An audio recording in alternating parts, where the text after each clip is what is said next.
Estou chegando de André da Rocha, o nosso pequeno grande pago. Bom, o Papa Francisco fez uma viagem muito importante, simbólica, com uma perspectiva de futuro fecunda ao Iraque. Vocês acompanharam. Bom, o Papa foi ao Iraque, um lugar onde ainda acontecem atentados terroristas, um povo martirizado, e ele quis ir lá ser um toque de consolação, de apoio ao povo que pagou as escolhas dos chefetes locais e dos chefões mundiais. Sabe que algum padre até fez um certo questionamento assim, será que o Papa deveria ir lá, por mais que cuidem nesse tempo de pandemia, as aglomerações, etc. Outro padre também disse assim, será que não podia esperar outro tempo? Os perigos do terrorismo, todo um aparato de segurança. Então, já começamos nesse ponto. Estamos na campanha da fraternidade, que põe o tema do diálogo. Então, eu dou esse exemplo de algum padre que ponderou, questionou se era oportuno o Papa ir, porque a gente precisa um certo distanciamento crítico, um certo distanciamento diante daqueles que nós acreditamos serem nossos líderes, né?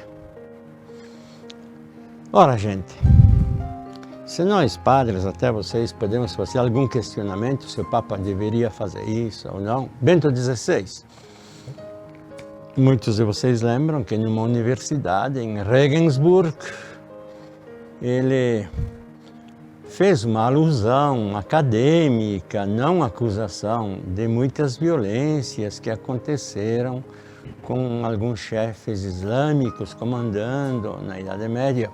Para quê? Para que muitos setores islâmicos começaram a incendiar igrejas no Oriente Médio e o Papa Bento teve que ir à sacada lá, à janela do Vaticano, dizer que ele tinha feito uma alusão acadêmica e não uma afirmação atual, né, histórica dos tempos passados. Mas muita gente questionou, a assessoria do Papa não podia ter ajudado ele mais, ele mesmo que esclareça, não foi fácil consertar o estrago com o mundo islâmico. Então, estou dizendo isso para que você, que tem seu líder político, seu ídolo político, para que você também tenha um certo distanciamento. Tem gente que é gado político. O líder diz que o azul é vermelho e esse seguidor olha o azul e diz, não, é vermelho. Acompanha o seu ídolo. Outro ídolo de outro grupo diz, não, vermelho aí é azul.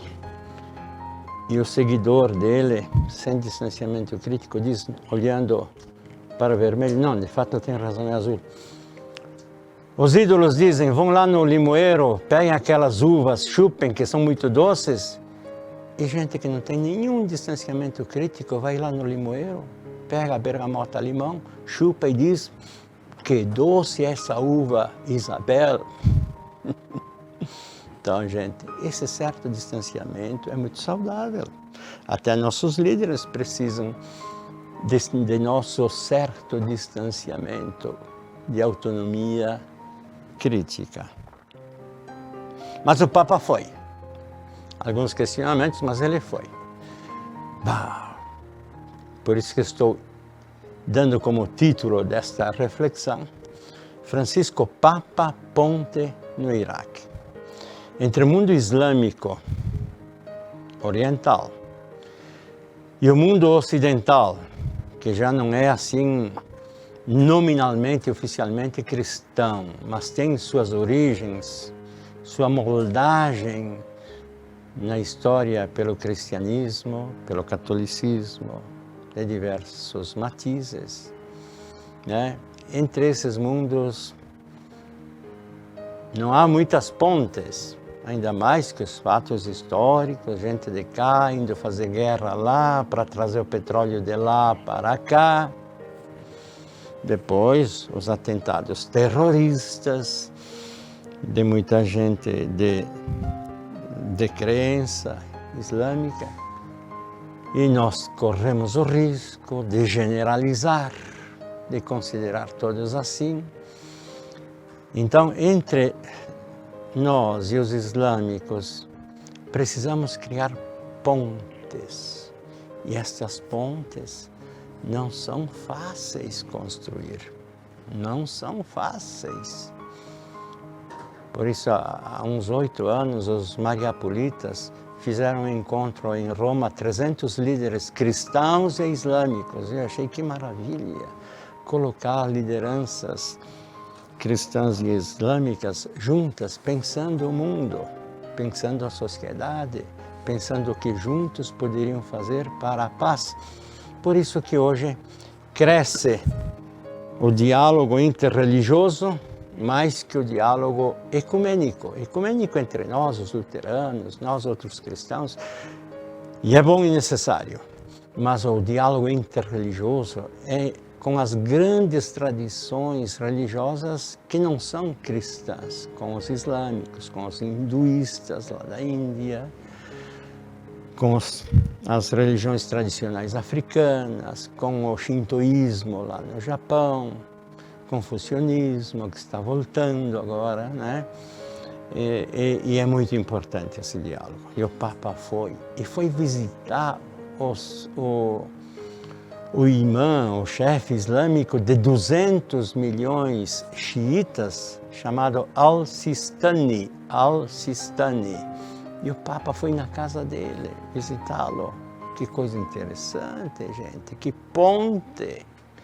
Que ponte, e ele gostou da visita do Papa. Então, olha, vamos torcer que essas pontes fiquem de pé e que a gente caminhe por entre as pontes daqui para lá, de lá para cá.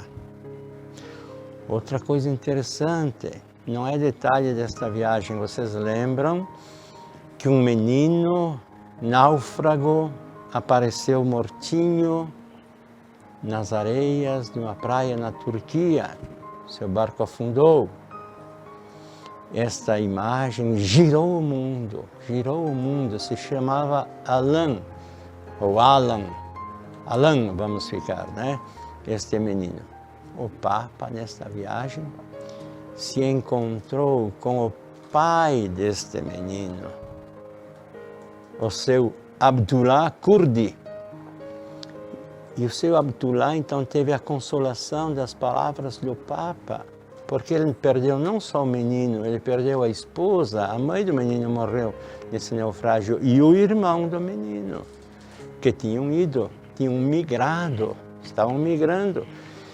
Então, este senhor agradeceu muito a presença e as palavras consoladoras do Papa Francisco. Essa outra ponte, uma ponte que não é teológica, que não é discutir ideias, que é ponte de solidariedade no sofrimento, compaixão, união na dor, seja com quem for. E último aspecto, alongando mais um pouquinho, o Papa foi à cidade de Ur. Lembram lá, capítulo 12 de Gênesis, de Ur, na Caldeia, Deus chamou Abraão, sai da tua terra e vai para seres o pai de uma grande nação, mais numerosa que as estrelas do céu. E de Abraão, então, nós temos as 3 grandes religiões monoteístas, o judaísmo, o islamismo se refere também, chamados também de ismaelitas, descendentes de Abraão, e os cristãos que na fé se afirmam, na fé em Cristo, descendentes de Abraão. Então o Papa foi para o lugar da origem de todas das três grandes religiões monoteístas. E lembra o movimento de Abraão contrário ao que muitos fazem hoje. Hoje a gente tem a tendência de se fechar na própria tribo. Abraão sai da própria tribo para ser o pai de uma nova, grande nação, né? O movimento de abraçar o mundo inteiro e de não se fechar no próprio mundinho tribalista ou materialista acomodatício. Eu acho que é um espetáculo isso que o Papa fez. Ele está construindo pontes. Já fez no Marrocos também, com islâmicos. E nós temos aqui em Nova Araçá especialmente, mas em outros lugares também. São Jorge também a gente tinha lá, tem comunidade islâmica. Dom Alessandro foi para uma janta com eles em Caxias, né? E são pequenos gestos. Vocês islâmicos que estão aqui no nosso vicariato, vou dizer o que para vocês, sintam-se em casa, como o Papa foi acolhido lá. Vamos dialogar, colocar todas as forças, eu acredito firmemente na beleza, na originalidade, no encanto da fé cristã, Jesus Cristo, Nossa Senhora, né? Mas eu tenho que compreender os encantos que os judeus têm na sua corrente, que os islâmicos têm na sua corrente. Eu vou morrer assim, né? Mas eu quero compreender como Papa e dialogar. Uma arte difícil, mas a campanha da fraternidade nos chama para isto, né? A todos um abraço. Que ninguém morra na praia, né? A todos um abraço. E que Deus a todos abençoe em nome do Pai, do Filho e do Espírito Santo. Amém.